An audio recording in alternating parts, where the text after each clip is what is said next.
menjadi Islam. Asyhadu an la ilaha illallah wa asyhadu anna Muhammadan abduhu wa rasuluh. Allahumma shalli wa sallim wa barik ala sayyidina Muhammadin wa ala alihi wa sahbihi ajma'in. Amma ba'd. Yang sama-sama kita muliakan, kita hormati Al-Ustaz Haji Zaid Muhsin Al-Hafiz Muhsin, alhamdulillah terhadir di hadapan kita semuanya. Insyaallah beliau pada pagi hari ini akan memberikan tausiah. Sungguh mudah-mudahan apa yang disampaikan manfaat buat kita semuanya. Juga yang terhormat kami muliakan orang tua kami, yaitu Bapak Haji Rusman beserta Ibu, Bapak Haji Yanursan juga beserta Ibu. Semuanya mudah-mudahan Allah panjangkan umurnya. Allah Subhanahu wa taala mudah-mudahan diberikan keturunan yang saleh salehah. Saya rahimahullah. Alhamdulillah pada pagi ini kita memasuki yaitu hari yang ke-11 ya. Alhamdulillah, mudah-mudahan selama kita menunaikan ibadah puasa, mudah-mudahan segala ibadah kita terima Allah Subhanahu wa taala. Terima kasih dan atas kehadiran beliau yang akan memberikan tausiah. Marilah kita sama-sama simak, kita bisa memotik apa yang disampaikan dan manfaat kita semuanya. Amin ya rabbal alamin. Dengan segala hormat kami persilahkan kepada Ustaz. Assalamualaikum warahmatullahi wabarakatuh. Assalamualaikum warahmatullahi wabarakatuh. Alhamdulillahirabbil alamin. Alhamdulillahilladzi hadana ila al-Islam. Wassalatu wassalamu ala asrafil anbiya'i wal mursalin sayyidina maulana Muhammadin. Allahumma shalli ala sayyidina Muhammad wa ala alihi al-tahirin wa ashabihi wa dhurriyyatihi ajma'in. Ini terbatas para ayah dan sekalian, para shaimin, shaimat, para ibu-ibu serta para jemaah seluruh pengurus dan takmir masjid Al-Zakirin yang sering ketemu sama saya beliau Haji Yanursan beserta keluarga. Sehat semuanya ya. Mudah-mudahan jadi orang kaya semuanya. Amin. Cuma sayangnya yang kaya Haji Nursan saja sebenarnya. Enggak kaya Pak, Sofi aja. Sofi saja ya. Seharusnya saya disiapin kopi juga ini Pak, karena mejanya sudah ada ini. Kenapa? Batal ya? Oh baik. Kelak di hari kiamat Allah akan memanggil dua golongan manusia. Yang pertama yang di sebelah kanan Allah memanggilnya kulu wasrabu hani'an bima aslaftum fil ayyamil khaliyah. Yang di sebelah kiri Allah memanggilnya ihsya'u fiha wa la tukallimun. Golongan pertama yang dipanggil Allah yang sebelah kanan, bukan kanan yang ini. Nanti malah yang ini marah sama saya nanti. Yang kanan itu Allah panggil dengan kasih sayang. Kulu wasrabu hani'an bima aslaftum fil ayyamil khaliyah. Makan dan minumlah kalian sepuas hati kalian, nikmati kata Allah. Karena kalian waktu di dunia kata Allah kalian lapar, kalian haus, tenggorokannya panas, susah, letih dan payah kata Allah. Dan panggilan ini hanya Allah khususkan bagi orang-orang yang sedang berpuasa. Semoga kita yang sedang berpuasa dipanggil oleh Allah dengan panggilan yang ini. Amin. Yang kedua Allah memanggil yang kiri ihsya'u fiha wa la tukallimun. Jadi kalau kita marah sama anak atau memberikan peringatan keras kepada orang, ya Anda harus menerima. Kalau kita biasanya kan begini, saking marahnya kita. Sama dengan Allah. Allah kalau sudah marah, kata Allah, diam. Isya'u fiha wa la tukallimu. Dulu sudah aku perintahkan kalian puasa. Dulu sudah aku perintahkan kalian salat, kata Allah. Mulai dari Nabi pertama hingga Nabi yang terakhir, aku perintahkan ini kepada kalian, ternyata kalian tidak mau mendengar itu. Isya'u fiha wa la tukallimu. Diamlah hari ini, kalian tidak perlu bicara lagi, kata Allah. Kalian tidak perlu protes lagi, kata Allah. Karena perintah puasa sudah jelas, perintah salat sudah jelas, perintah kebaikan sudah jelas. Apalagi yang harus kalian protes kepada aku, kata Allah. Maka sesungguhnya Allah Subhanahu wa Ta'ala melihat kita pagi hari ini dengan pandangan rahmat dan kasih sayang. Sebelum apapun seorang hamba, sebanyak apapun maksiat kita kepada Allah, tapi ketika dia masuk masjid, mengangkat kedua tangannya, Allahu Akbar, pada saat itulah Allah memandang kita sebagai satu-satunya kekasihnya. Manusia yang mana yang tidak berdosa? Kecuali Nabi kita Muhammad sallallahu alaihi wasallam. Allahumma shalli ala sayyidina Muhammad. Nabi itu diismah oleh Allah. Nabi itu dijaga oleh Allah. Jangankan yang berbuat maksiat, jangankan Nabi itu berbuat dosa, masih dalam kebingungan saja Allah sudah menyatakan wa wajadaka dhallan fahada. Ketika Rasulullah SAW dalam keadaan bingung, Allah memberikan petunjuk segera. Artinya Nabi tidak pernah bermaksiat kepada Allah sekecil apapun maksiat itu, karena Allah yang menjaga. Kita ini, manusia yang ini tidak mungkin terjaga dan itu. Ada saja yang membuat kita itu berbuat dosa kepada Allah. Maka kata Nabi Sallallahu Alaihi Wasallam, kullu ibni Adam khata'un. Setiap anak cucu Adam itu pasti berdosa, kata Nabi. Sekecil apapun dosanya. Tetapi kata Nabi, wa khairul khata'in at-tawwabun. Tetapi sebaik-baiknya orang yang berdosa kepada Allah, yang segera bertobat kepada Allah.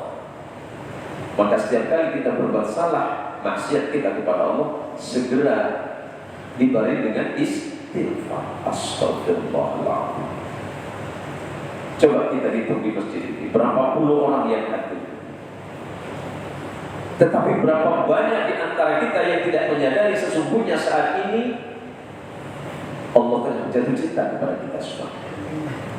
Allahumma sholli ala Muhammad. Ayah Rian Rosa pernah jatuh cinta? Pernah? Sama siapa coba? Kalau sama Yarus Manali tak berani saya. Karena berkali-kali sudah. Ini guyonan puasa mah, biar gak ngantuk sebenarnya. Kalau bicara ngantuk ini ayah saya ngantuk deh ya. Ngantuk ini, jauh-jauh dari kesehatan coba. Allahumma sholli ala Muhammad. Kalau orang jatuh cinta itu diuji tidak cinta? Diuji kan? Dan cinta kita kepada Allah sedang diuji begini. Apa? Ngantuk, susah. Seharusnya biasanya jam segini ngapain kita yang di rumah? Tidur. Tapi ternyata Allah memanggil kita semuanya. Cuma nggak gitu saja. Rusman Ali kata Allah. Ke masjid kata Allah. Aku mencintai. Ya buktikan cintamu kata Allah. Maka orang yang sedang jatuh cinta itu pasti diuji. Diujinya dengan yang enak sama yang gak enak. Ada yang diuji dengan susah. Waktu diuji susah dekat sama Allah. Pagi, siang, malam gak berhenti baca Quran. Waktu kita dulu sedang miskin-miskinnya, surat apa yang paling laku? Waqi'ah. Lagi susah-susahnya, waqi'ah yang kita habis-habisin terus. Sholat duha biasanya orang 8, dia 15. Saking susahnya. Tapi apakah ketika Allah melepaskan kesusahan dia masih mencintai mencintai Allah? Apakah dia masih dekat kepada Allah? Maka kata Rasulullah sallallahu alaihi wasallam, "Idza ahabballahu 'abdahu." Kalau Allah sedang jatuh cinta kepada hambanya, Allah pasti mengirim dia ujian. Dan puasa kita ini adalah ujian iman kita kepada Allah Subhanahu wa ta'ala. Ujian kesetiaan kita kepada Allah. Apakah kita ini masih setia kepada Allah atau tidak? Kalau kita masih setia kepada Allah, masih sulit apapun, sesusah apapun, kita pasti bersusah payah untuk datang ke majelis ini. Karena Allah tengah mencintai kita, maka Allah mengirimkan kita ujian. Ujian orang yang beriman salah satu di antaranya adalah puasa Ramadan. Puasa Ramadan itu adalah ujian kepatuhan, ketaatan, kesabaran dan keikhlasan. Kalau bicara lapar, lapar semua. Tetapi karena sesungguhnya orang yang sedang jatuh cinta, dia selalu hanya fokus kepada apa yang sedang dicintai. Karena kita sedang jatuh cinta kepada Allah dan Rasulullah Muhammad SAW, maka kita hanya fokus kepada cinta itu. Kepada siapa? Allah dan Rasul. Sesungguhnya pagi ini kita termasuk orang-orang yang kaya dalam pandangan Allah. Raka'ataini minal fajr khairun minad dunya wa ma fiha. Kata Rasulullah, yang sholat subuh 2 rakaat, yang sholat subuh 2 rakaat itu lebih mahal dibandingkan dengan dunia dan seluruh isinya. Itu baru 2 rakaat. Kalau ditanya, ini boleh saya tanya, kalau seandainya Allah mau kirim kekayaan hari ini, apa pertama yang mau dibeli? Gak usah jawab, pasti mau kawin lagi kan.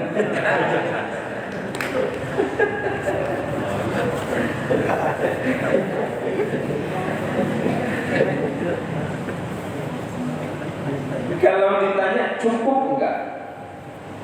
1 miliar enggak cukup, 2 miliar enggak cukup, 1 triliun enggak cukup, 1 dunia cukup enggak? Puaskah kita dengan dunia? Puaskah kita dengan dunia? Enggak pernah puas. Enggak akan pernah cukup. Maka nasihat Rasulullah SAW, walaupun singkat waktu kita jadi. Panjang Pak. Enggak kan? Bisa dicari. Bisa berapa menit? 1 jam. Serius ya? Ini puasa lo ya?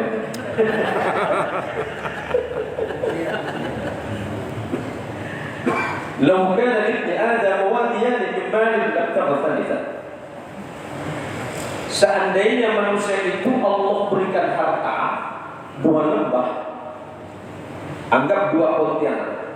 Pontianak sama Kuburaya untuk Haji Rusman tadi, kata Allah. Mempawah sama Singkawang, kasih sama Haji yang Norsa. Cukup? Cukup? Belum. Maunya mana? Sambal sekalian. Enggak cukup, kata Nabi. Lau kana libni Adam wadiyan min malin labtagha thalithan. Kalau seandainya Allah kirimkan untuk kalian harta 2 lembah, harta semua isinya, apakah mereka cukup? Enggak. Labtagha thalithan. Mereka mesti berdoa lagi, meminta kepada Allah lembah ketiga yang isinya harta semua. Apa yang membuat cukup? Ma yamlau jawfa bi Adam illa turab. Tidak mungkin mencukupi hasrat dan keinginan manusia itu tentang harta ini kecuali satu. Ketika Allah memasukkan tanah ke dalam mulut, apa? Mati. Kalau sudah mati selesai urusan. Cukup enggak? Maka oleh karenanya kata Nabi Muhammad SAW, Innallaha yatubu ala man taba. Sesungguhnya Allah itu adalah zat yang maha menerima taubat setiap hamba-hambanya yang mau bertaubat kepada Allah Subhanahu wa ta'ala. Yang mencukupi kita bukan harta itu. Yang mencukupi kita itu adalah Allah. Ada orang yang merasa gelisah ketika gajinya belum turun-turun. Yang pegawai gaji ke-13 belum muncul. Ini banyak nampaknya. Ya? Oh gitu ya. Susah, sedih. Nggak usah. Yang mencukupi itu bukan gajimu. Yang mencukupimu bukan pendapatanmu. Yang mencukupimu itu Allah dengan dasar syukurmu kepada Allah. Dasarnya syukur itu satu, ridho.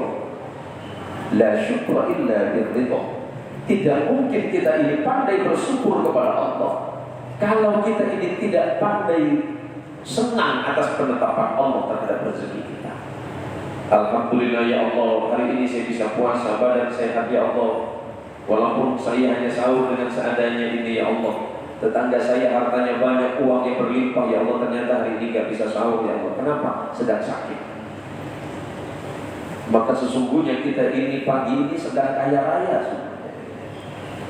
Allah berikan kita sehat, pandangan mata kita masih normal, telinga kita masih mendengarkan suara azan, kaki kita masih kuat melangkah ke masjid, kaki kita masih bisa bergerak dengan nyaman.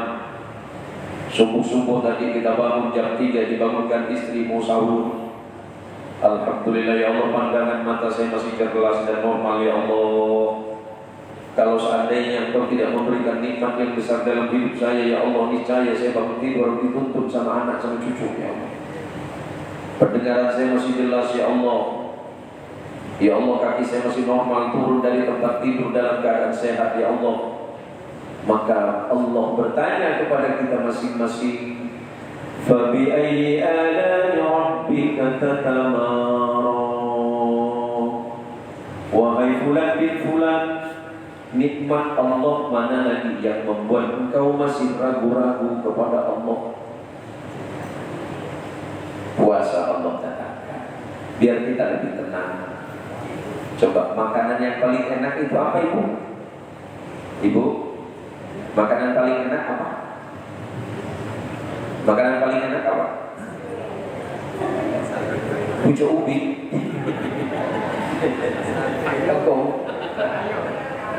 Kangkung ya, sambal belacan, dan calon gitu kan. Makanan yang paling enak itu lapar. Makanan yang paling enak itu lapar. Mau seenak apapun makanan yang disuguhkan di depan meja kita, tapi kalau perutnya kenyang, nggak ada yang disentuh. Tapi seperti apapun makanan yang disuguhkan untuk kita, walaupun hanya sekedar nasi biasa, nggak ada lauknya, tapi di saat lapar itulah makanan yang paling enak. Maka Allah mengajarkan kepada kita bagaimana berterima kasih kepada Allah, bagaimana bersyukur nikmat makanan. Selama ini, cobalah Ayah Usman tadi kalau buka puasa mejanya sepanjang berapa? Gini, tapi tumpuk-tumpuk kan. Meja kita itu panjang, kali lebar, masih banyak, masih ada. Kaki yang boleh pulang. Padahal yang kita makan itu sesuap, dua suap sudah selesai. Sudah. Kenapa? Maka itulah rahasia puasa yang Allah kirim untuk kita. Maka kata Nabi Sallallahu Alaihi Wasallam, "Lis-shaimi farhatani." Allah menyiapkan dua kebahagiaan bagi orang yang sedang berpuasa. Pertama, farhatun 'inda al-iftar. Kebahagiaan ketika berbuka puasa. Enggak ada yang paling deg-degan selain buka puasa. Belum pernah kita dalam hari normal mengus azan maghrib. Tapi ketika Ramadan, tiap detik dihitung. Apa namanya lagi? Masjid yang di ujung sana sudah azan. Masjid tapi yang paling jauh dulu Pak. At-taqwa sudah ada. 20 detik di sini belum ada. Ngamuk enggak? Pesali. macam tak tahu azan enggak gitu. Ini mati lampu apa gitu. Padahal cuma 20 detik. Yang membedakan apa? Karena dia pengen bahagia. Orang yang sedang berpuasa kebahagiaan pertama, farhatun 'indal iftar. Allah siapkan kebahagiaan yang luar biasa yang tidak ada bandingnya kata Rasulullah ketika dia sedang menunggu buka puasanya. Yang kedua, wa farhatun 'inda liqa'i rabbih. Kebahagiaan puncaknya adalah ketika kelak di yaumil qiyamah kita diperkenankan bertemu dengan Allah Subhanahu wa taala. Allah yang menciptakan kita, yang menjamin seluruh hidup kita. Kelak di yaumil qiyamah Allah mempersilahkan Haji Rian Rosa, mempersilahkan Haji Usman Ali, mempersilahkan kita semuanya ini untuk menghadap dan bertemu langsung kepada Allah. Apa yang Allah sebut wujuhu yawma idzin nadhirah ila rabbiha nadhirah. Allah perkenankan kita masing-masing menghadap kepada Allah, bertemu kepada Allah dengan wajah yang berseri-seri. Surga dilupain. Kita hari ini berharap surga, tidak masalah. Tapi sesungguhnya ketika masuk surga, surganya dilupakan. Kenapa? Karena yang selalu diingat adalah pertemuan dengan Allah, bukan surganya. Masuk surga sudah. Apa yang ditunggu oleh penduduk surga pada masa itu?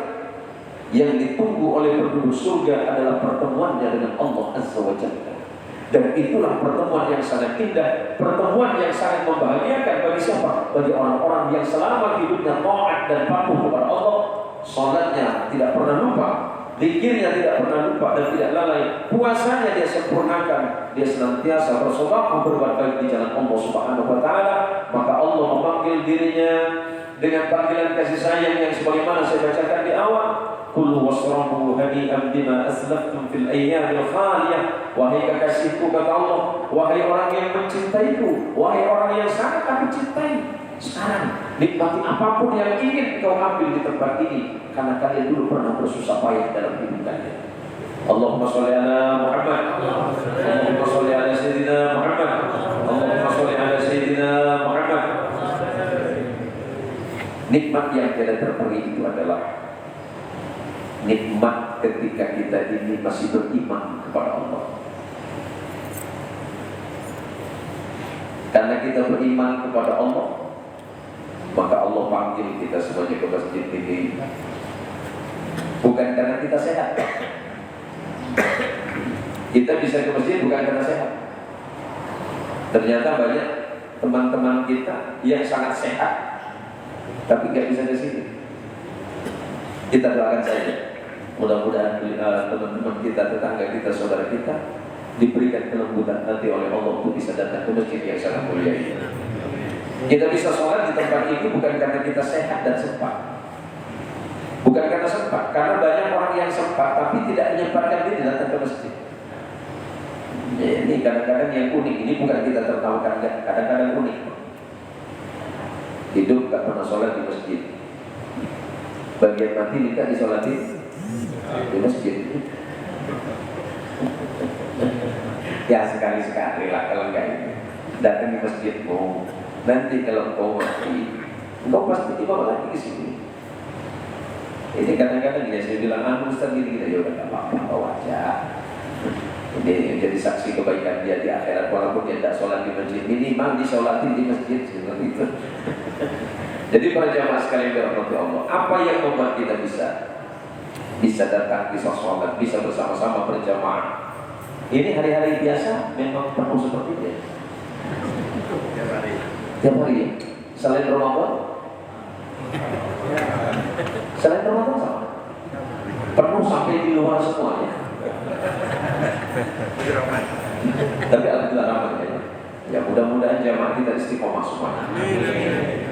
Mari kita ajak sahabat, teman-teman dan tetangga-tetangga kita untuk bersama-sama sholat di masjid.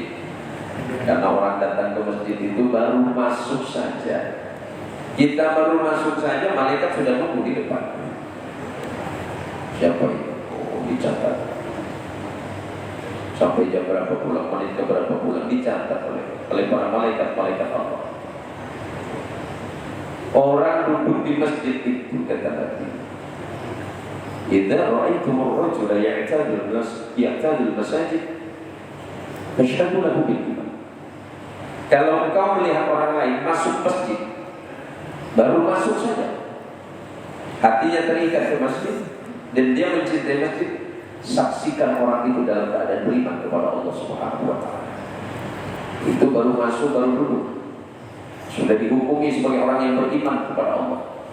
Belum lagi sholat, belum lagi dengan zikir, belum lagi dengan amalia-amalia yang lain selama hidupnya. Artinya kita datang ke masjid, kita tidak akan merugi. Justru Allah akan memberikan nikmat-nikmat yang tiada terhitung. Allah akan memberikan kebahagiaan yang tidak akan pernah putus. Makanya sebagai bagian akhir apa yang saya sampaikan, Rasulullah Muhammad SAW suatu masa didatangi oleh Jibril alaihi salatu wassalam, sebagaimana diriwayatkan oleh sahabat Sa'ad bin Sa'ad. Atani Jibril alaihi salatu wassalam wa qala li. Suatu masa Jibril datang kepadaku dan berkata, "Ya Muhammad, ish ma syi'ta fa innaka mayyitun." Ya Muhammad, kata Jibril, hiduplah engkau sesukamu, tetapi ingat engkau pasti akan meninggal. Sebenarnya hadis ini bukan untuk Nabi, hadis ini untuk kita, karena tidak mungkin Nabi lupakan itu. Apa kata Jibril? Hiduplah kalian sesuka kalian, tapi ingat kalian pasti mati. Mau sholat terserah, nggak sholat terserah, mau puasa terserah, nggak puasa pun terserah. Tapi ingat, hidupmu sebentar, nggak lama. Tahu-tahu besok, nama siapa?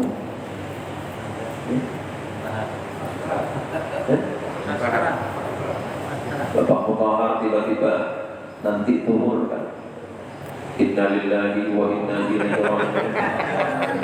Pak Mutahar, kalau nggak mau geser sini Pak. Nah, kita kan nggak tahu tuh Pak. Kita nggak bisa ada jaminan kalau sholat kita ini sholat yang terakhir. Kita tidak bisa memastikan diri sendiri, apakah ini subuh kita yang terakhir atau masih ada subuh berikutnya. Kita nggak tahu. Tapi kita berharap kepada Allah, semoga kita dipanjangkan usia kita oleh Allah Subhanahu wa taala dalam keadaan iman dan Islam. Apa kata Jibril alaihissalam? Ya, kalau memang kalian mau, berbuatlah. Hidup sesuka kalian terserah, tapi ingat kalian mati nanti. Pasti mati. Yang kedua, wahbib man syi'ta fa innaka mufariquhu. Nah, lagi-lagi Pak Mutahar. Pak Mutahar masih ada istri? Satu atau? Yang jadi malam nomor berapa itu? Satu. Masih cinta ada dari istri? Serius? Ini masjid loh. Oh gitu ya? Istri ini mau awas yo. Katanya malaikat Jibril, wahbib man syi'ta fa innaka mufariquhu. Cintai siapapun yang ingin kau cintai, tapi ingat Haji Usman Ali, kata Nabi, engkau pasti akan berpisah dengan. Apakah engkau yang ditinggalkan atau engkau yang meninggalkan? Hidup kita itu kan begitu. Menikah dengan istri puluhan sampai 40-50 tahun, nggak ada sehidup semati. Dia mati, kita yang hidup ya. Ya udah berangkat aja duluan. Nggak ada istilah. Sebab kata malaikat Jibril, engkau pasti akan berpisah. Yang paling kau sayangi suatu hari bisa kau benci. Yang sangat engkau cintai suatu hari adalah orang yang paling kau musuhi. Terserah, kata Jibril. Yang ketiga, wa'mal ma syi'ta fa innaka majziyun bih.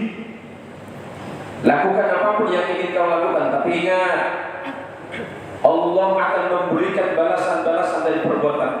Yang beramal soleh Allah kasih yang baik, yang berbuat buruk Allah kasih buruk. Enggak mungkin Allah akan lalai dari itu, dan tidak mungkin Allah melupakan itu. Sekecil apapun perbuatanmu, Allah akan catat sebaik-baiknya, dan Allah pasti balas dengan balasan terbaik. Yang keempat, wa'lam ya Muhammad anna syarafal mu'min qiyamuhu billah. Dan ingatlah ya Rasulullah Muhammad, kemuliaan seorang mukmin ditentukan sujudnya kepada Allah saat malam. Maksudnya apa ini? Orang yang senang sholat tahajud. Kemuliaan orang-orang beriman itu ditentukan oleh sujudnya kepada Allah di malam hari. Di saat yang lain sedang lupa kepada Allah, dia tidak lupa kepada Allah. Maka suatu hari nanti ketika orang lain dilupakan oleh Allah, orang ini tidak akan pernah dilupakan oleh Allah. Wa minal laili fatahajjad bihi nafilatan lak asa an yab'athaka rabbuka maqaman mahmuda. Orang yang malam-malam sujud kepada Allah, di saat yang lain tidur, dia senang sujud berkhidmat kepada Allah, berdua-duaan saja dengan Allah, dengan penuh kecintaan kepada Allah, dia rindu kepada Allah. Maka pada saat itu Allah berhak rindu kepada diri.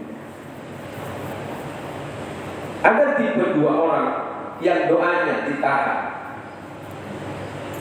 Yang pertama ditahan, yang kedua dibiarkan. Jadi ketika ada seorang beriman kepada Allah, berdoa kepada Allah, Allah bertanya, siapa yang berdoa? Hamba-Mu yang saleh ya Allah. Tahan dulu, jangan dikasih. Ada lagi yang berdoa kepada Allah. Siapa dia? Dia adalah hamba-Mu tetapi memusuhi-Mu ya Allah. Maksudnya apa? Dia tidak pernah mendengarkan perintah-Mu ya Allah. Dia minta apa? Minta ini, minta itu. Kasih. Jadi mereka heran, ya Allah, kenapa yang pertama yang berdoa sungguh-sungguh kepadamu harus Engkau tahan ya Allah? Bukankah dia hamba-Mu dan dia adalah kekasih-Mu? Kenapa tidak segera Engkau berikan ya Allah? Kata mereka, apa jawaban Allah? Kenapa aku menahan doanya orang-orang beriman?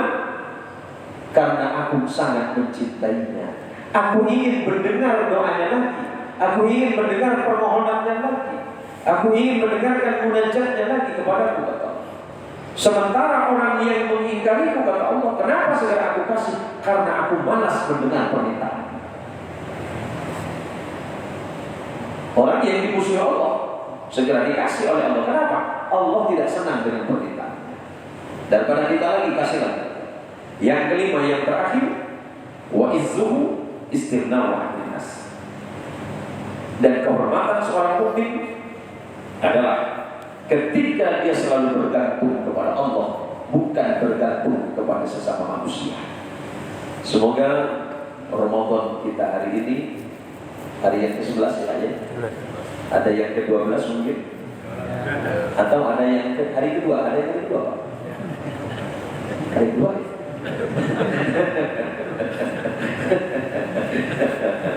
Mudah-mudahan puasa kita semuanya diterima oleh Allah Subhanahu wa taala dan menjadi puasa terbaik sepanjang kehidupan kita masing-masing. Insyaallah nanti kita akan bertemu di surganya Allah Subhanahu wa taala, di surga melalui pintu Ar-Rayyan. Tuan Haji Rian Rosan, kalau nanti masuk surga mau lantai berapa? Boleh pesan dari sekarang, boleh. DP-nya boleh. Jurus Manali boleh. Mau DP berapa? Lantai 7 ya. Nanti di surga itu Allah memandang masing-masing. Udah maunya yang mana? Anu ya Allah, terserah. Ambil sendiri. Pesan bidadari. Oh gitu ya. Jadi mak nggak usah cemburu nanti ya. Kalau kita bapak-bapak dapat bidadari 40. Mak protes. Jadi para jamaah sekalian dirahmati Allah Subhanahu wa taala, mudah-mudahan kita masih dipanjangkan usia oleh Allah Subhanahu wa taala dan dapat menyelesaikan puasa Ramadan kita hingga nanti selesai. Semoga kita dapat menyempurnakan dengan sholat sunat tarawih, kemudian tilawatul Quran, ditambah lagi dengan amal soleh dan sedekah kita. Semoga kelak kita dapat dipertemukan dengan Nabi kita Muhammad sallallahu alaihi wasallam, dapat bertemu di sisi haudnya nanti, di telaganya Rasulullah sallallahu alaihi wasallam. Ketika kita sedang dalam keadaan merindukan Rasulullah, semoga kita dipertemukan dengan Nabi kita Muhammad sallallahu alaihi wasallam, karena sesungguhnya Rasulullah sallallahu alaihi wasallam sedang merindukan kita sebagaimana kita merindukan Rasulullah sallallahu alaihi wasallam. Dan ibu doakan anak-anaknya, mudah-mudahan anaknya jadi anak soleh dan solehah. Ya Bu ya. Ini permintaan saya untuk ibu, bukan permintaan terakhir tapi ya. Doakan anaknya, mumpung masih Ramadan. Anaknya yang mungkin belum soleh, anaknya yang mungkin belum baik, nggak usah kecewa, nggak usah khawatir, karena Allah akan mendengarkan doa ibu. Salah satu da'watin al-Qur'an itu kata Nabi, ada 3 doa yang tidak mungkin ditolak oleh Allah. Pertama, doanya orang tua kepada anak. Apalagi ibu berdoa dalam keadaan puasa dan di bulan Ramadan. Dan yang kedua, da'watus shaim. Doa yang tidak mungkin diabaikan oleh Allah adalah doanya orang yang sedang berpuasa hingga dia berbuka.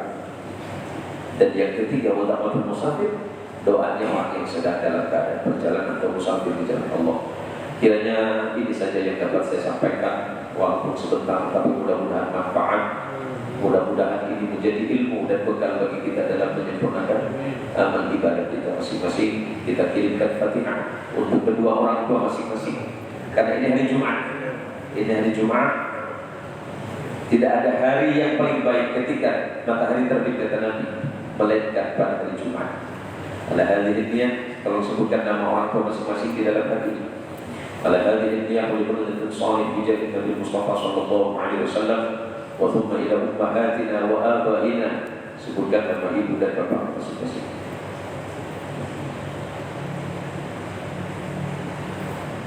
Rahmatullah alaihimul Fatihah.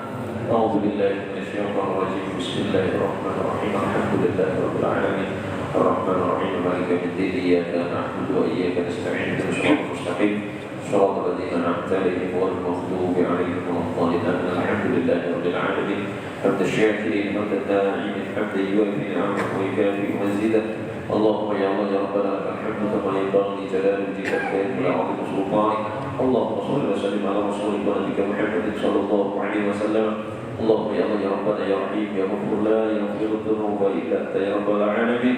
Rabbana ighfir lana dhunubana wa kaffir 'anna min jami'i sayyi'ati a'malina waghfir lana dhunubana wa liwalidina warhamhum kama rabbawna shighara. Allahumma taqabbal minna salatana wa ruku'ana wa sujudana wa qiyamana wa qu'udana bil iman wa taqabbal minna siyamana fi shahri Ramadan. Allahumma bi hurmati Ramadan, Allahumma bi barakati Ramadan, Allahumma bi nuri Ramadan, Allahumma yassirna wa sahhilna umurana min al-dunya wal akhirah. Allahumma rabbana atina fid dunya hasanah wa fil akhirati hasanah wa qina 'adzaban nar. Wa sallallahu ala rasulika wa nabiyyika Muhammadin sallallahu alaihi wasallam. Bi fadli subhana rabbika rabbil 'izzati 'amma yasifun wa salamun 'alal mursalin walhamdulillahi rabbil 'alamin. Allahumma shalli ala Muhammad. Adana Allah wa iyyakum ajma'in. Mohon maaf. Assalamualaikum warahmatullahi wabarakatuh. Masih 10 menit saja. Para jemaah, untuk menunggu 10 menit untuk waktu yang suruh, kita minta tanya jawab kepada Ustaz. Siapa yang mau tanya? Masalah ahli dzikri. Silakan. Ibu. Kenapa disurkan ibu-ibu? Oh gitu ya. Oh iya.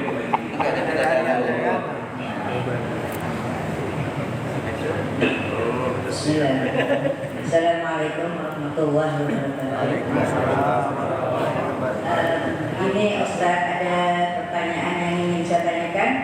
Mungkin ini insya Allah mewakili ibu-ibu ya. Di saat kita sholat tadi Ustaz, ini kan biasa memang hari Jumat kita mengerjakan sujud sajdah ya. Cuman kebetulan tadi kok ada yang baru di sini, kita agak bingung tadi seperti di prank ada ibu-ibu tadi.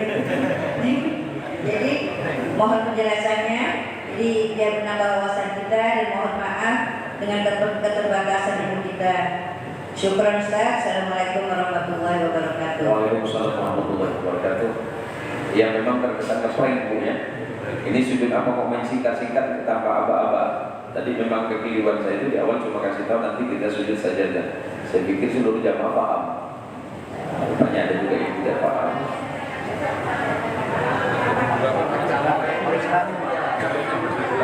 Ustaz, saya jelaskan Ustaz. Biasa kebiasaan di sini. Gini Ustaz, yang pertama kita kurang paham tadi itu yang pertama rakaat pertama. Kalau yang kedua, insya Allah kita biasa lakukan tiap hari Jumat di masjid ini. Biasanya Ustaz. Yang pertama itu surat apa ya Ustaz? Ada sujud ini tadi. Terima kasih Ustaz. Ya sebentar ya. Ibu-ibu diam Bu ya. Ya. Biasa gini kebiasaan. Sebentar ya. Gini Pak Ustaz, Assalamualaikum warahmatullahi wabarakatuh. Jadi Pak, pada waktu rakaat pertama, kami ibu-ibu yang ditutup pakai tabir, kami itu sujud sejadah Pak, rakaat pertama. Kami sujud. Diam dulu. Iya. Salah pengertiannya nih ya. Iya. Makanya kita kalau ilmu kita belum sampai, jadi surah sejadah ini tidak hanya dibaca di awal rakaat aja, ya. Jadi ini Pak Ustaz, kebiasaan di sini ayat sejadah itu surah sejadah dibaca pada saat rakaat pertama. Nah itu. Nah tadi Pak Ustaz kan rakaat pertama baca surah lain, rakaat kedua baru baca surah sejadah. Nah itu agak blank deh. Oh gitu. Nah kemudian pada saat sujud sajadah, pada saat ayat itu. Nah itu Pak Ustaz tadi nak Allah Akbar, sehingga Saya itu gitu lagi-lagi sama saya tujuh Allah Akbar begitu. Jadi ke belakang nggak kedengeran. Iya. Jadi itu aja berkaitan tentang sujud sajadah atau sebagaimana yang sedang kita bicarakan. Kita itu sujud pada wasabbihu bihamdi rabbihim wa hum la yastakbirun. Baru turun untuk sujud. Nah kadang-kala ketidakpahaman kita karena ada perintah atau ada instruksi untuk sholat untuk sujud sajadah, padahal yang dimaksud dengan sujud sajadah sama halnya dengan yang kita bicarakan ini ketika ayat itu sudah selesai dibacakan. Nah, selesai dibacakan, cuma memang saya mohon maaf tadi karena orang puasa saya Allahu Akbar, jadi ke belakang tidak terdengar. Bisa dipahami? Dan itu kesalahan saya sebagai imam, tidak terdengar. Jadi tidak terkesan tidak ada instruksi untuk sujud sajadah. Paham Bu ya? Ya, jadi besok karena memang di sini itu rutinnya atau setiap Jumat, tidak setiap masjid loh. Tidak setiap masjid. Maka ada sebagian jamaah tiba-tiba misalnya hari Jumat di sini, kemudian sujud saja kan banyak yang blank. Karena memang tidak semua masjid melakukan itu. Yang saya temukan ya di sini, di Pontianak, di sini, terus mungkin juga Mujahidin, sama di masjid yang ada di Batu Layang. Ada satu masjid di sana. Memang kekeliruan kita itu biasanya tidak mensosialisasikan atau membiasakan di masjid-masjid kita. Hingga ketika kita datang ke satu masjid tertentu yang sholat sajadah, iya,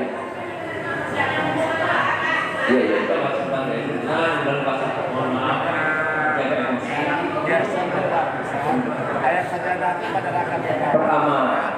ini. Ya, artinya. Cuma kan Pak Ustaz, kalau di Mekah ya Pak. Jadi Pak Ustaz, kami ibu-ibu tadi lupa rakaat pertama kami itu melakukan sujud sejadah Pak. Rakaat pertama jadi kami tak ada rukunnya. Iya. Rakaat pertama. Jadi sah atau tidak salat kami Pak? Baik. Apabila sholat itu Tanggung jawab sholat itu ada di imam. Tanggung jawab sholat ada di imam, bukan pada makmum. Karena ibu mengangkat imam, bukan imam yang mengangkat dirinya. Bisa dipahami? Maka di dalam sholat selain sholat tertentu imam tidak punya kewajiban niat imaman kecuali pada sholat tertentu seperti Idul Fitri dan Istisqa atau sholat Jumat. Ibu ketika melafazkan niat makmuman lillahi ta'ala, secara otomatis tanggung jawab itu ibu berikan kepada imam. Berarti sholat ibu dalam tanggungan imam. Saya biasa membaca sholat sajadah itu di rakaat kedua. Di sini rakaat pertama. Kesalahannya di situ sah. Karena tanggung jawab di imam. Ya, tanggung jawabnya di imam. Jadi saya tanggung jawab secara hukum. Ya, bisa dipahami ya. Kami di masjid kami itu di rakaat kedua. Betul. Untungnya lagi tadi saya tidak baca kunut Ramadan. Karena saya kalau baca kunut Ramadan 27 menit. Makin tambah bingung tadi. Nah, makanya saya mengambil kunut biasa. Makanya saya tanya pakai kunut enggak? Ya. Karena biasanya kalau Ramadan di hari Jumat Ramadan, kalau saya jadi imam di masjid saya itu jamaah sudah hafal. Oh ini hari Jumat, biasanya kunut Ramadan itu Ustaz Zain itu pasti lama. Saya biasa ngambil kunut sebagaimana imam-imam di Masjid Madinah 27 menit sampai habis waktu subuh nanti. 1 jam Pak Ustaz. Bisa 1 jam. Saya biasa 27 menit. Nah, tapi saya ambil yang paling saja yang biasa. Jadi kekeliruan informasi karena tadi saya berdiri baru dapat informasi.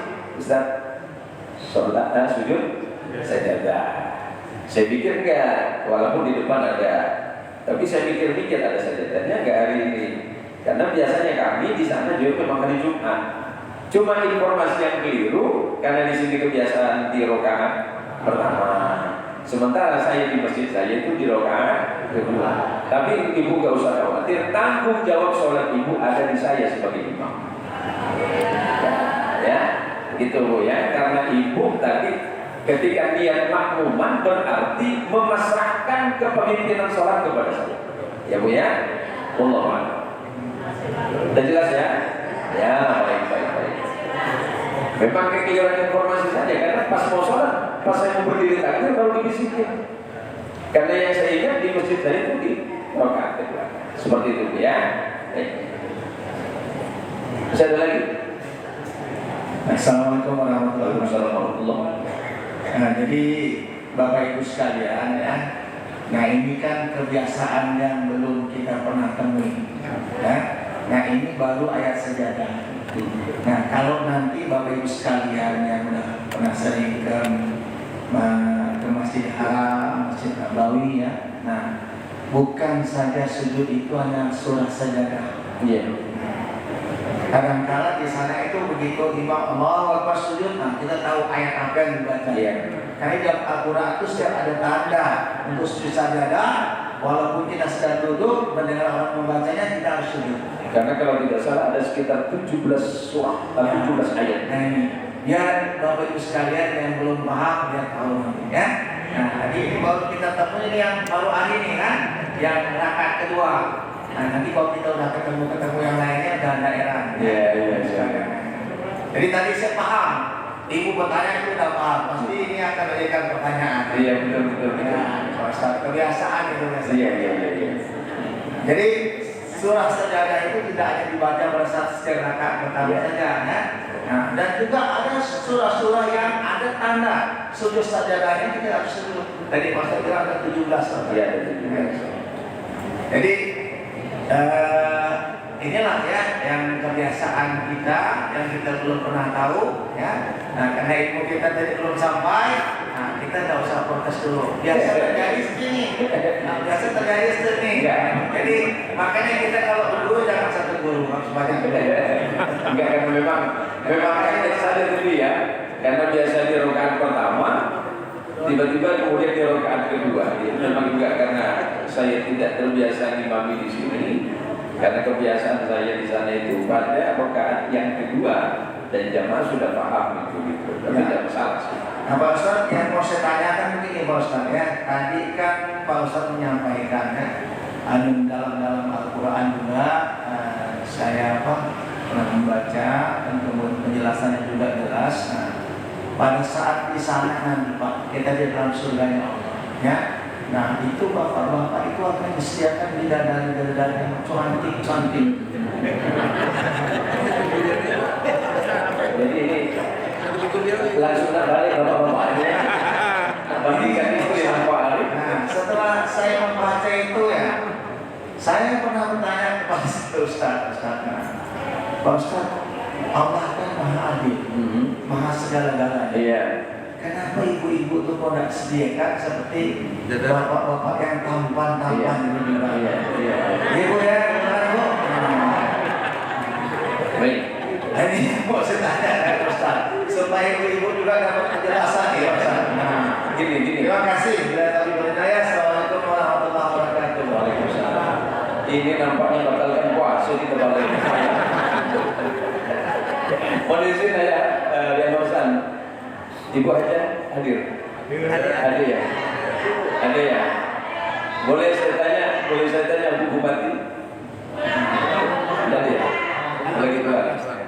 Atau Bu, Ibu, suami Ibu lebih ganteng suami Ibu atau artis? Jujur. Ini kata orang santan nampak tak betul. Ibu, gitu ya. Kenapa suami-suami itu disiapkan bidadari? Karena biasanya laki-laki punya kecenderungan ke sana. Jangankan di akhirat,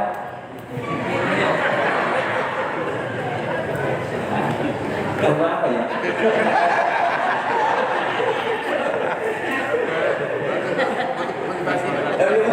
Motivasi buat dia ajudan dosa. Masa kalah sama saya? Dengan gitu aja. Alfamart saja tiap bulan buka cabang ya. Jadi namanya manusia itu selalu memiliki motivasi. Walaupun hadisnya memang tidak ke sana. Yuhyarul mar'u ma'a man ahabba. Manusia itu kelak di yaumil qiyamah akan dikumpulkan beserta orang-orang atau sesuatu yang dicintai. Cinta kepada Nabi kita dikumpulkan dengan Nabi. Nah sekarang surga itu ketika disiapkan para bidadari itu bagi suami-suami bukan hanya fasilitas, hanya nikmatnya saja. Tapi nikmat surga itu kan bukan hanya bidadari, banyak. Dan itu hanya bagiannya. Nah ternyata yang tidak sabaran itu hanya Usman Ali. Ngapain mau bidadari? Kalau di dunia nyata masih ada, gitu kan? Itu saja. Ini guyonnya, jangan diambil hati. Tahu-tahu balik nambah lagi. Nah bagi perempuan itu kesenangannya adalah perhiasan. Kalau laki-laki kata-kata Allah, zuyyina lin-nasi hubbus syahawati minan nisa. Bukan cuma ayah kita Rusman Ali yang tertarik, saya juga mau. Cuma kesempatannya nggak ada. Kesempatan nggak ada sama modalnya kecil. Kesempatan ada Ustaz, Ustaz tidak ada kurangnya.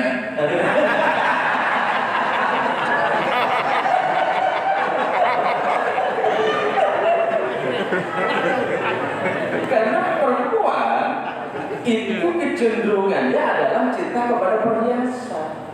Akan kena potong.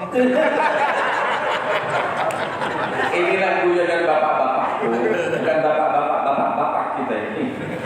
Kecenderungan perempuan itu kesenangannya kan beda dengan laki-laki.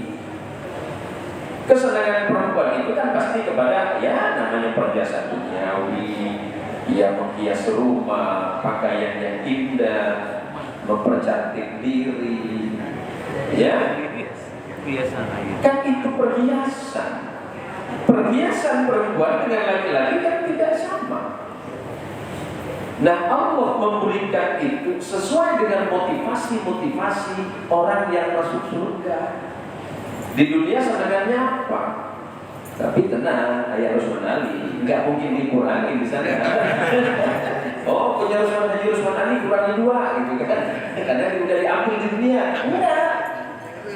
Jadi berkaitan dengan bidadari itu sendiri hanya bagian dari fasilitas surga yang Allah siapkan bagi hamba-hambanya. Tapi kan nggak mungkin mikir ke situ terus.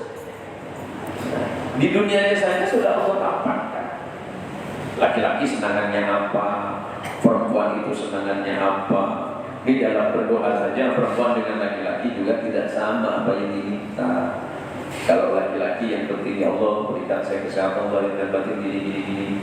Nanti sampai selesai Ramadan. Kalau istri kan beda, ya Allah mudah-mudahan THR cepat cair ya Allah. Itu manusianya. Maka ketika ada yang bertanya, oh kenapa sih laki-laki itu dikasih bidadari, perempuan dikasih bidadara? Enggak. Karena kesenangan ibu-ibu saja, manusia yang namanya perempuan itu dengan laki-laki tidak sama. Maka karena tidak sama itu kemudian apa yang Allah hadiahkan di surga juga tidak sama. Bisa dipahami? Ya. Artinya itu hanya bagian dari fasilitas surga. Ada lagi yang gawat, walaupun itu hadisnya dhaif dan bahkan maudhu. Ada yang menjelaskan bahwa nanti di akhirat orang-orang yang sudah masuk surga, suami akan disiapkan 12.000 bidadari. 12.000 di dunia satu nggak urus gitu. Gimana 12.000? Dan itu hadisnya sangat dhaif. Tapi sekian bidadari yang Allah siapkan itu adalah fasilitas di surganya Allah. Dan fasilitas surga nggak cuma itu, ya. Bisa dipahami. Dan itu sudah masuk, sudah selesai waktunya. Sudah selesai waktunya. Terima kasih dan sekali juga saya mohon maaf karena memang saya tidak menginformasikan itu tadi karena kebiasaan di sini di rakaat pertama, sementara kami di rakaat kedua itu miskomunikasi saja. Mudah-mudahan berikutnya tidak seperti itu ya. Tapi insya Allah sholat kita sama-sama diterima oleh Allah. Jadi dulu Imam Syafi'i dengan gurunya itu berbeda. Imam Syafi'i punya guru namanya Imam Malik. Imam Malik bin Anas itu disebut Imam Darul Hijrah. Kenapa? Imam Malik itu dari mulai pertama lahir hingga wafat tidak pernah keluar dari Madinah. Maka disebut dengan Imam Darul Hijrah. Imam Malik itu kalau kunut itu sebelum ruku. Sebelum ruku, misalnya baca qul walam yakul lahu kufuwan ahad. Langsung kunut. Tapi tanpa suara. Baik bersama-sama atau sendirian. Tapi muridnya yang bernama Imam Syafi'i kunutnya setelah bangun dari ruku dengan suara yang keras ketika berjamaah. Ternyata di sebelah sana ada Imam Hanafi. Imam Hanafi tidak kunut. Maka di India dan Pakistan mayoritas tanpa kunut, termasuk di Turki. Muridnya Imam Syafi'i namanya Imam Malik, Imam Ahmad bin Hanbal, namanya Imam Hanbali. Imam Hanbali ini kunutnya sekali-sekali, maka disebut dengan kunut nazilah. Ketika dalam kondisi perang, ada wabah, ada penyakit yang besar, biasanya mazhab Hanbali ini baru kunut. Yang lazim kunut kita yang mazhab Syafi'i. Tetapi antara kunut dengan tidak kunut selayaknya kita tidak usah memperdebatkan. Karena masing-masing memiliki dasar-dasar hukum yang insya Allah bersandar langsung kepada Rasulullah Sallallahu Alaihi Wasallam, dan itu penting. Keempatnya berbeda. padahal memiliki jalur yang sama. Itu sangat baik. Yang aneh itu tidak kunut-kunut, tidak sholat-sholat. Ya, mudah-mudahan ini manfaat bagi kita semuanya. Terima kasih sekali lagi, mohon maaf. Insya Allah mudah-mudahan ini kita dipertemukan di majelis yang akan datang. Assalamualaikum warahmatullahi wabarakatuh. Terima kasih Pak Ustaz.